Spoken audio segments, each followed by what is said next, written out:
Hello and welcome to Two Girls in a Pod. I'm Sharon. I'm Christy.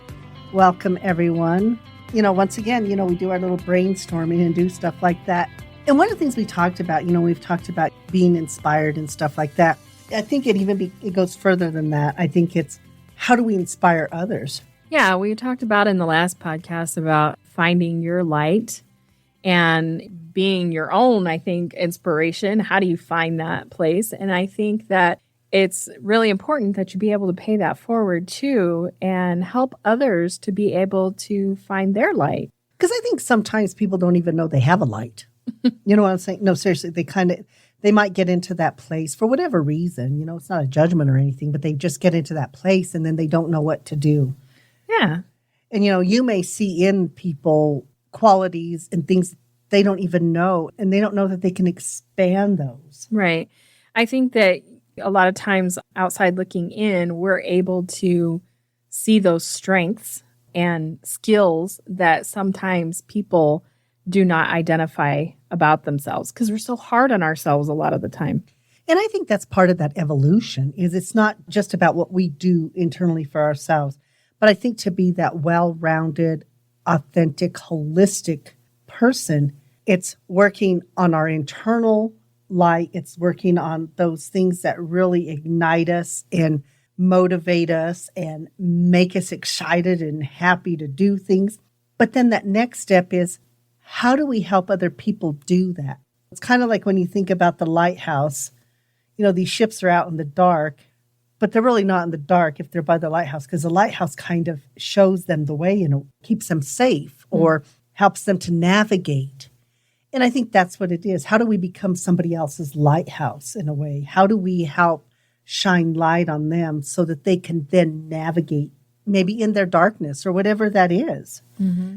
And I feel like that's kind of what we've kind of been evolving into even by having this podcast. Mm-hmm. Oh, for sure. Because a lot of times there's a lot that people have to work through and uncover to be able to get to that place where that they can. Sometimes it's really hard, I think, for people to pay themselves a compliment. I mean, we talk about the internal dialogue a lot. We're hard on ourselves in that. And sometimes, I think that if you can be that person that helps them to work through some of that and realize that they have these skills, I feel like that you're having to deal with a lot of the ideas that we have about ourselves that we're somehow not capable. Absolutely. And I think what's really interesting is, I think for me, one of the joys of being a therapist is that when you kind of see that light go on or a client says, oh, I get it. Mm-hmm. That makes so much sense. I'm kind of the reason I'm here. I have this ability to do these other things. I can move forward with this. When you're stuck in that place, like you were talking about, that internal dialogue is either going to be positive or it's going to be negative. Sometimes there's a little neutrality in it, but that's rare because we always have an opinion about something. Right. Whether it's other people or ourselves. But that internal dialogue, it's how do we shift it to embrace who we are? And then the next step is how do we help others embrace who they are? Mm-hmm. You know what I mean? And I think even with you, I think that you've had this, you're so talented when it comes to music and even when you listen to music. And I can never play any of those song games with you because I swear we barely start. I don't even think the whole thing has come out. And she's there like, oh, it's this. And I'm there like, how do you know? We haven't even started it yet. So it's not even a fair game to me. Well, I'm fortunate because it's interesting because I wasn't raised to listen to secular music and that. It was always because I was raised in the church that we're supposed to always listen to Christian music and things like that. But it's interesting because my parents growing up, exposed to a lot of different styles of music and that. My dad was 24 years older than my mom. So they were in complete different eras as far as popularity of music and things like that. So I feel like that they shared with me some of the songs that they liked, and it's from such a vast era, different span of time. So I think that that's probably why I have that ability for that. But you're right. I have struggled a lot because I still have felt inept in some ways, because a lot of musicians and that it's not just about the vocals. A lot of times you're expected to play an instrument or those kinds of things. And that's not something that I ever got the chance to really delve into. Which I think is really interesting because when I read Ozzy Osbourne's book, he talks about that. He talks about, what instrument do you play or what do you, no, I just sing. Yeah. And even how he felt like that was an expectation. Once again, it's all these ideas. Then fast forward, he went on, has this wonderful career, and that wasn't his thing. It wasn't about playing the instrument. But also we're going to go back to the thing of you knowing songs is she was also naughty. Oh, yeah. I listened to all that stuff on the sneaks. Sorry, Mom. She was. Uh-huh.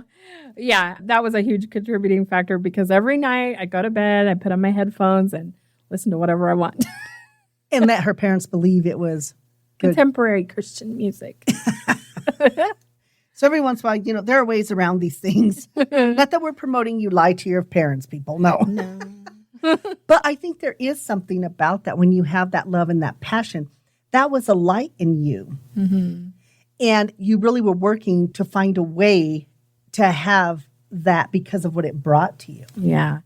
And what's, really sad, I think that sometimes when you don't have the support around you that you wish that you had, and sometimes people have their own motivations and stuff like that. And so it becomes more of trying to outshine and that. And so I feel like that it can be so detrimental when people have had that experience. And so that's one of the things that I was talking about earlier is that you sometimes have to really work through some stuff to help people to be able to recognize their strengths because it's covered up by so many things. Sometimes it's somebody's voice has been telling them they're not good enough to do something like this or that, they're somehow, like I said, inept. Well, and I think that's true. And I think we're going to talk a little bit about that journey with you in that that really silenced you in so many ways. Not just does it silence the voice that sings, but it kind of it kind of gets that throat chakra and just closes it up. Exactly. I am, let's not talk about what age I am, but let's say I have worked a lot of years on trying to reopen my throat chakra because I feel like that it was closed down for a really long time. I have always accepted the thing that I just thought that I was a shy person. But I really feel like when I go back to when I was a kid, before I feel like that people put the squelch on me, that I was like more of an outgoing kid. I loved to, this is going to sound funny, but loved to perform commercials and things like that. I would do little dances. I would sing, and I was just kind of out there and having fun with it. Because when you're a kid, I guess you don't think about inhibitions. You just having fun. Oh, heavens, no. I remember my siblings and I, we would watch those old TV shows. We're not going to talk about them. But anyway, the little siblings would have their little singing groups, and we would do the same thing. And we would be there and we'd have our pretend microphones, because you aspire to be something. You know what I mean? There's that time where you don't realize, but I should say, you realize that you can be whatever you want to be. And it is not until somebody comes in and says something different that then you start questioning that. Yeah. And people will take that stuff away from people on a continuous, and sometimes I'm not saying with intention. Right. But they don't understand the impact of those words. Yeah. So people out there listening, think back to those words that kind of got your throat chakra or whatever it is, or took away those things. Mm-hmm. It's really important to get those back. Yeah. I don't think a lot of times people realize, when they're making a comment or that, how it's going to have an impact even further down the road of how that person sees themselves. And I think the thing is understanding that those comments can have a powerful impact, but just think about when you identify those things and those people that are their gifts, and you talk about those. That is very empowering as well. But we don't do that. We kind of do the opposite. Or sometimes we think we're doing that, but it doesn't come out right. Like, oh, that was a nice song you sang, but it was a little bit pitchy or whatever. And they're like, really? I thought it was pretty good. I mean, I don't know. Do you see what I mean? Mm-hmm. So I think that's the thing. We do get into that place where we were just talking about this the other day, which was really kind of fascinating to me is, as a therapist, I talk. I was really realizing that throughout, from whatever circumstances, I really didn't have much of a voice. Right. You've talked several times about being from a large family. And I think at times your voice can get lost in all of that. It's such a large family. I mean, you guys talk about how that you always chime in with one another in that. But I think that when you are a part of a large family like that, sometimes there may be times where you feel invisible. Or by the time it's your turn to talk, it's night. It's time for bed. Right. But I think it's a lot of different things too. I think it's, when you're in classes or when you're all throughout your life where you're talking and you realize people are talking over you or your opinion or whatever is minimized or you feel minimized. It doesn't mean that they're doing that. So once again, the perception of the person. But that's something we've been working on. And, doing this podcast has really helped that light in us work. And I think grow, it's growing slowly. It's getting there. But it's one of those things I think that we have to keep working on. Well, yeah, because I feel like that it is a process and sometimes feels like even maybe a slow process. It doesn't matter. It's forward motion to even realize that those things exist and that is what's holding you back. So I think when we talk about being able to, how do we inspire others, we first have to work on that piece that we talked about in our last podcast of find your light. Mm-hmm. As Renee Valdez says, she goes, it's a little ember. And I says, well, blow, baby, blow. Yeah. Keep that. Go. Make it happen. Because that's what we do. Because I think in doing that too, that is one of the ways that you do inspire other people. When people see you shining and really bringing your skills to the forefront and that it does inspire others. And I think the other thing that inspires others is when people realize that where you are today is not where you started at. Mm-hmm. We always talk about in our relationship, this is a journey, man. When we talk about communication, it's a practice. When we talk about encouraging, it's a practice. It is something that you have to do with intention and it has to be in the forefront of what you do. And I think often, and I get it, man, there's a lot of crap going on. You got 900 things going on, parenting, school, all sorts of work, everything going on. And I think then what happens is we put that in the front. And sometimes it has to be there. But it doesn't always have to be there. But I think we get so used to it that it bogs us down. Mm-hmm. And then when we start to sit there and say, no, my light's important because if I have that light, it's kind of like if I'm a candle and somebody else has a candle but doesn't have a light, I can always go put my flame to that one. And that's what it is. It's how do we put our flame to the next one, into the next one, into the next one, until, man, we are lighting up everything. Till we illuminate the world. You got that right. But I think, and I feel like that we have friendships where we really see that back and forth with that, to me. Mm-hmm. We're so blessed with our friendships, and I feel like we have some of those really tight friendships. I feel like we really have that with Tammy. We have that with Sandra and June, Heather, just these different people. We've had these friendships for so long. Tim and Rita. Yeah. Of course, Sylvia, Kathy, and Kathy, all of these people who really are such a vital part.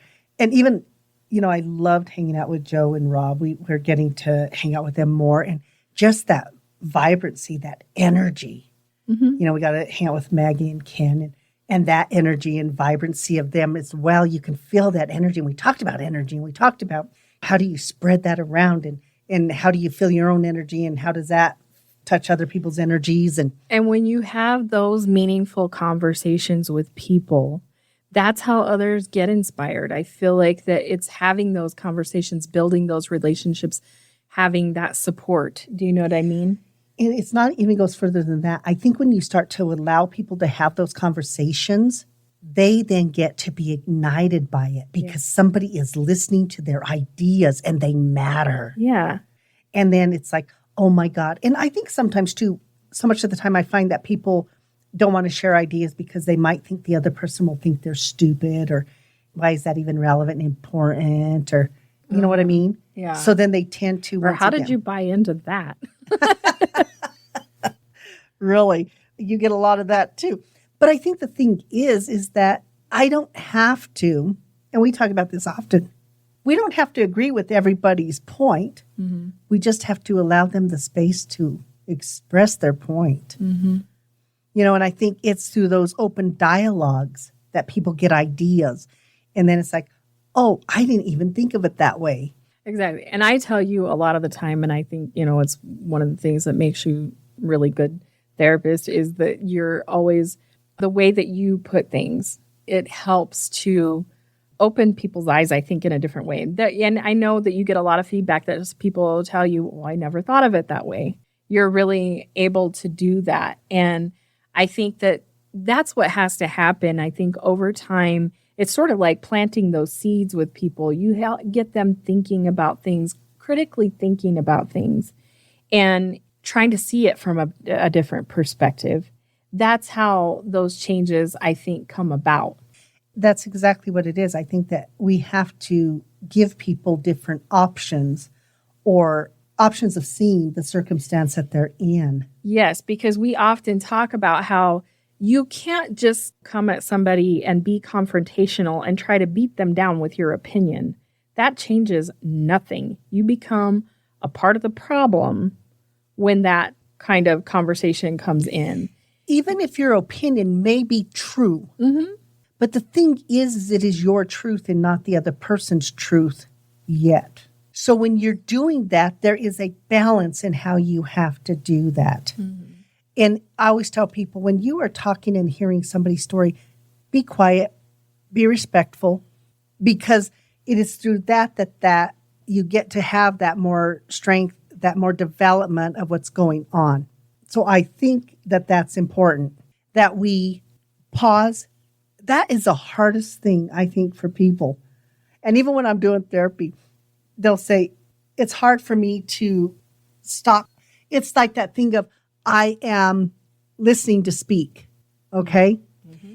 And active listening is so hard for people sometimes. It's like, okay, hurry up and stop talking because I have something to say. Hurry up, hurry up, hurry up. Mm-hmm. A lot nowadays, especially, you find people are caught up in that. And the thing is when I talk about active listening, it means to pause, to truly listen with intention. And when you do that, I think you get to pick up more nuances, too, of the topic. Yeah, I think that is true. And I think that you also, when you are listening, part of that active listening is realizing that something that somebody else says, you have to realize when it becomes a trigger to something for you. Because then that's when it leads into that confrontational thing, I think. And that's about you. And you have to step away from that for a minute and realize, why did what that person say affect me in the way that it did? Because then you just, want to get back at them right away. And I think that's why you start talking and you're not listening anymore. And it's because you get stuck into that rut of, it's like a trigger from something of your past or that. And then nobody's light is shining. Right. Because now everybody's all pissed off at each other. But I think the thing that's really important is to understand that even within that is such a growth process when you can sit there and you can, after these moments, say, where was my accountability in what that conversation, why it went south? Mm-hmm. And it's because, like I said, in that moment, nobody's light is shining because we forget that active listening piece and that ability to stop, listen, and encourage. Yes. And I think that a lot of people, that comes in because they're not able to hear, they're having those triggers. And so then it just becomes sometimes me trying to shout over the other person, and it's not effective. It doesn't help anyone. Absolutely not. And I think that's where it becomes this thing of, how do we help inspire others? We help inspire others by that active listening to start with. And once again, because even when I'm talking to people, I'm hearing their words, but I'm also listening for all those little nuances. There's little things, little ways people talk that really emphasizes what's really important to them. Mm-hmm. And sometimes they're talking about, I'll have conversations with, when I'm listening to couples and stuff or parent-child, and I'm there like, what are y'all talking about? That's not anything that's going on here. Once again, it's because of that emotional attachment to it. But the thing is we want that emotion when we are trying to help another person find their light. We want them to feel that energy in us. We want them to feel that passion that we have for them and the abilities they have that they don't even know they have. Mm-hmm. It's kind of a balancing act in a way, because you don't want to overstep in some ways, you know what I mean? Mm-hmm. But I think the way in which we help other people find their light is by role modeling that. Yes. Yes. It's that action that plays such a big piece of it. You can talk all you want to, but it's what you show through your action. It's funny because I was having a conversation with a friend and we were talking about that, when somebody proclaims to be a certain thing, but then it's like, wait a minute, but why aren't you acting? So it causes an incongruency even in the person. That'd be like somebody going and saying, I am just the best basketball player ever. And then you throw them the ball and they can't catch or dribble. There's an incongruency in that. Mm-hmm. But that's superficial. But it goes deeper than that. People will do more things than that. But I think that's what it is. So then what happens is you're going to find that, even think about with you out there listening, what kind of people are you drawn to? Mm-hmm. Are you really being drawn to people who are about lifting you up? Or are you drawn to people that bring you down? Because if it's people that bring you down, then that's where you got to start looking at that internal light and those things that motivate you and really bring joy and happiness to your life. Because once you have that, you're not going to be around those negative people. Yeah, because everybody's heard the saying, misery loves company. And if you get into that, where that you are just surrounding yourself with the people that are not working to do anything different, you're going to start to feel that, and it's going to just bog you down. I was asked a question because I do Wisdom Map too, and so I answer questions on it. One of them was, how do you end a negative relationship? Or when do you know when to end it? And I always say you look at the pros and cons to it. And that's that thing. If the cons to the relationship outweigh the pros, then that's it. That's impacting your ability to inspire yourself. Because if you can't inspire yourself, it is hard to inspire others. Or if you're not taking care of yourself, but you're giving a lot to others, you're helping to inspire them, but there's an equality in it, if that makes sense. There's a balance in it, because you don't want to deplete yourself, and people will be there like, oh, I'll do everything for everybody else. And they will, and you'll watch them, but then you feel their energy. It's tired. That's a good way to drown. You know what I mean? You're trying to, I feel like, if you're trying to make everything good for that other person, you're trying to fix everything in that, you're not helping them to get to their light either. Exactly. And that's why I said there's such a balance in that. Mm-hmm. And sometimes it is saying to somebody, I trust you. I believe in you. I feel you have this. Mm-hmm. You're like a safety net in a way, but at a distance. And then when anybody sees that they are capable, when a person actually gets to that place where they feel that capability in themselves, that light in themselves, that they're inspired, it's the most amazing thing. And it's one of the things I absolutely love about being a therapist, because I get to see that. I get to see when people, that light goes on. And that makes sense. That's empowering.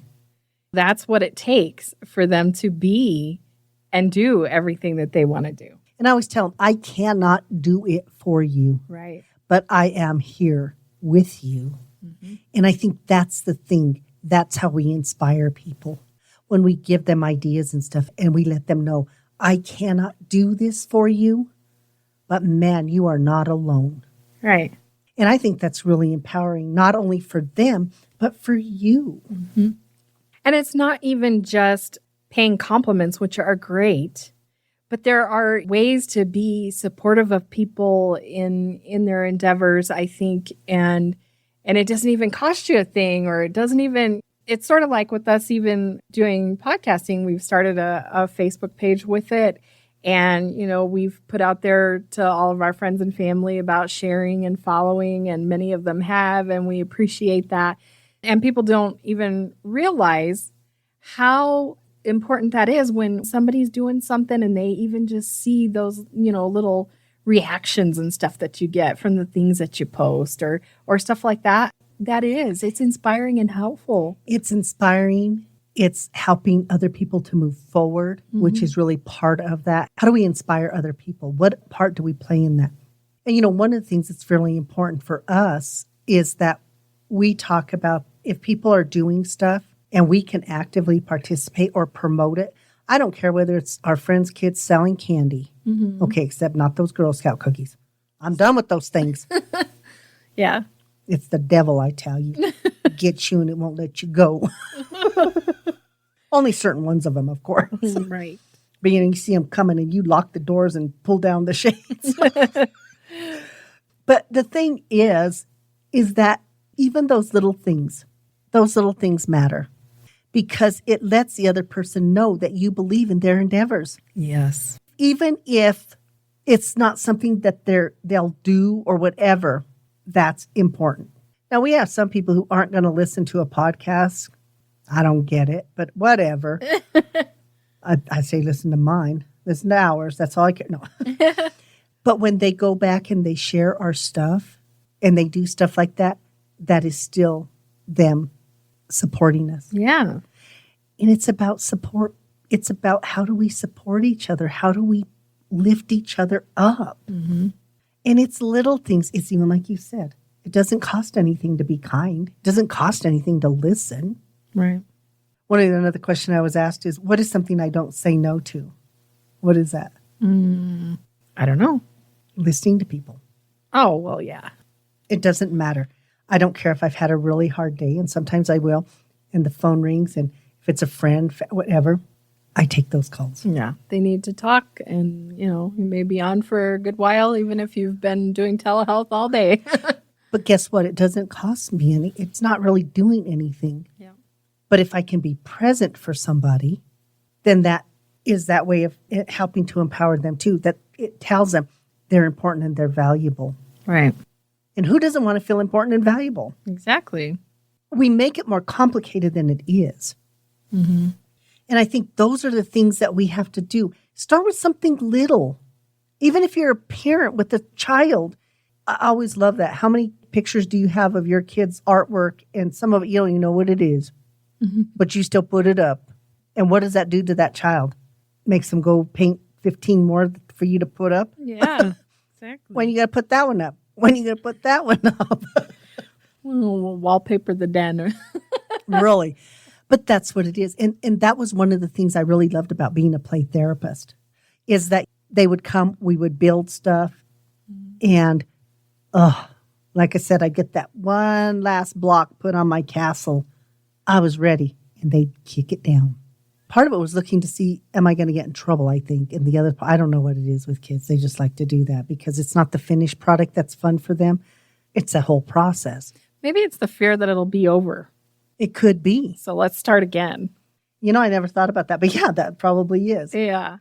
Sometimes, oh my God, how doesn't that drive you crazy? I said, what difference does it make? I said, I just build it again. I said, they laugh, they have a good time. That's about them. It's not about me. And to this day, I've never been able, I think, to complete any of those things that I started. One day I'm going to do it. I'm going to do it. But no, that's once again, or even when they're building stuff and they get so excited and you look down and you think, but they'll tell you the story of what it is. And if you listen long enough, you can start to see it too. You get to see their vision. Maybe it's not the conventional castle, but it is theirs. And then when they, like I said, they start to explain it, and then you can see their excitement. They're not going to build the perfect castle at 6 years old or 4 years old, but man, their imagination is going. Right. And in listening and asking them questions, that's encouraging them to continue to build, to do. To create. Exactly. Creativity lights us up. And it does, and everybody's creativity is different. Some of it, oh no, I can go down the rabbit hole, y'all, when it comes to Facebook and they're starting to show art stuff. Oh, yeah. Everything from, the stuff that people are doing in nature with different mediums, just different things. I mean, I'm so amazed by some of the stuff that you see on there now. That's one of the things I would say I'm so grateful about social media and stuff like that and all the different platforms is all the talented people you get to see.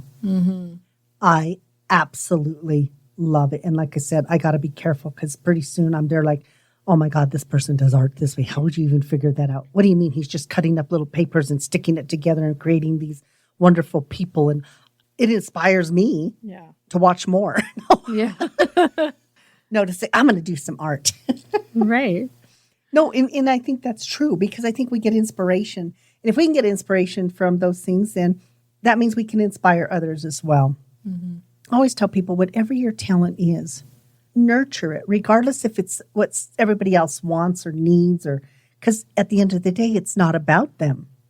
It really is about you and you being inspired.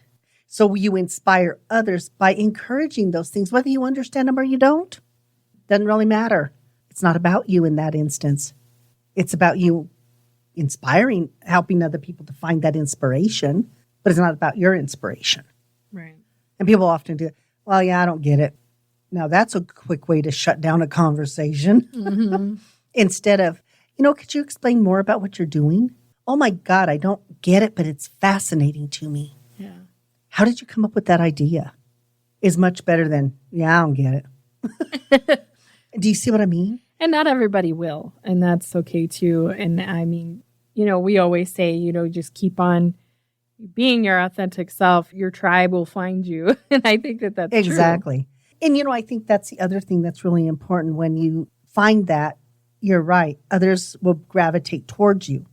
And then you're in a group that inspires each other. And I really love that about the group of women that we've been involved with as far as we still call it our group, even though we don't work together the same way. But we inspire each other. I feel like we get together, we have fun. We're so happy for everybody's accomplishments and what they're doing and where they're going with their lives, the vacations. Definitely the vacations. That's important. But yes, just hearing about the different things that they're moving into now and just hearing about those different things, I find it to be inspiring. Absolutely. I think people sometimes think too big. They feel like they have to go out of their way. It's almost like this thing of, oh my God, I got to do this. And so I'm like, put a little itinerary together of the things I'm going to do to inspire people or help them get inspired. And it's not, once again, it's those little things that we do. It's listening. When they do a new project, saying, okay, I'll go check it out. Or even just listening to them talk about it, because when somebody's talking about their passion about something that they love doing, that in itself, just listening to them talk about something they are so passionate about, it helps that creative process, I think. Absolutely. But the biggest piece of that is, you notice what she said, you listen to them. Too much of the time, people will listen and then they'll speak. They'll critique. They'll do things like that. Sometimes that's warranted, but a lot of times it's not. It's just listen. Yeah. I have a client. Oh my God. He does amazing, amazing poetry. And I'm always so happy when he shares that with me because it inspires me. And I know that once he puts more or really understands the power behind the word that he has in this poetry, that it's going to inspire others, but it's also going to inspire him because it becomes this cathartic thing. When I hear it, that inspires me. Some of my clients, I have some of the most amazing artists. Oh my goodness. I always love looking at their art, and I always tell them, oh my gosh, you have such an amazing talent. What do you want to do with that? And oftentimes, well, you really can't do anything with art. My thing is, honey, if you like art, you do as much art as you can. And I do have one client. He loves to draw. He has drawings all the time, and I love when he shares those with me. But that's what I mean. They're going to share with you, and they're going to be inspired to share with you based on your reaction. So that's the key thing today is, what is your reaction? Yeah, because even if it's not something that really resonates with you, in your response, you can either really, like I say, squelch the other person into feeling like they can't talk about it because it's just not accepted. It's not received well. So it shuts that down. And appreciate that it inspires them. Yeah. There's a lot of different things. And there's some things that Christy does, I'm just there like, no. But I'll be supportive of it. And then sometimes I'll think, I don't really know that much about it. Let me go investigate it. And then I'll be there like, this is pretty cool. And I feel like we do that with each other. And then now we're both being inspired because we get excited. And listen to people when they talk about things. If they have that excited tone, be excited with them. Yeah. Even if you it's don't not your understand thing. it. Yeah, even if it's not your thing. Really. Because that's the whole thing. That's how we inspire others, by being present with them, Yeah. by encouraging them. If they have a high level of excitement about what they're doing, you have that same level of excitement. And that's one of the reasons, once again, with kids. Because with kids, it's so easy for me. Also, Christy continues to tell me I'm like a 6-year-old at times. You slip back into that easily. But I'm okay with it. I take ownership of that. But the reason why is because I love that. There is an imagination. And if a kid's in here and they're all excited about something and they're jumping up and down, I'm as excited with them. I don't jump up and down, but I'll be moving my arms and I'll be doing that because it's important. So, and you can't care about how you look or do all that stuff. And oftentimes when I'm with kids or doing stuff, once again, Christy says I'm like a child. Because it's fun for me. And I think the other thing that's really important is not taking yourself so seriously. Oh, yeah, for sure. Because if I'm taking myself really seriously, and when people are talking to me, even as a therapist, if I take myself too seriously, then the moment is lost in that.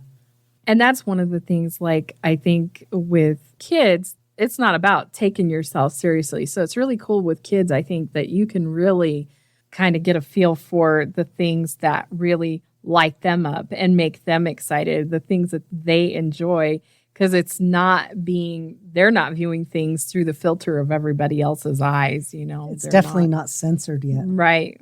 But it will become quickly censored based on the response If of they feel, their peers or adults. yeah, if they feel shut down. But guess what?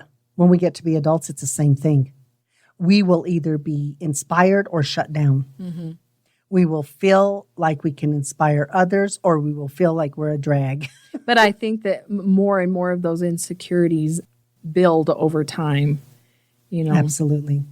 But in order to stop those insecurities, once again, we still have to start with that internal dialogue that we have with ourselves, finding that thing that ignites us, those passions, whatever they are. And you know it. Christy always knows when I'm passionate about something, don't you? And how's that? Well, it could be your eyes start to sparkle. That's what she says. I don't know.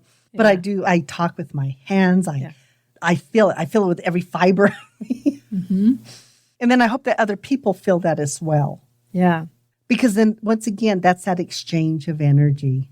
They're feeling that energy. And one of the things I always love is, clients come in my office and they'll be all gloomy, down, this, that, or the other. And I always love it when they start laughing. And we laugh a lot in my sessions because laughter is a healer. Yes. And that's what I mean. Even that, sometimes we're inspired when people laugh. We're inspired when they see the humor or whatever that is. And that they get to be inspired when they realize I don't have to stay stuck in this spot. I really have the ability to move out of it.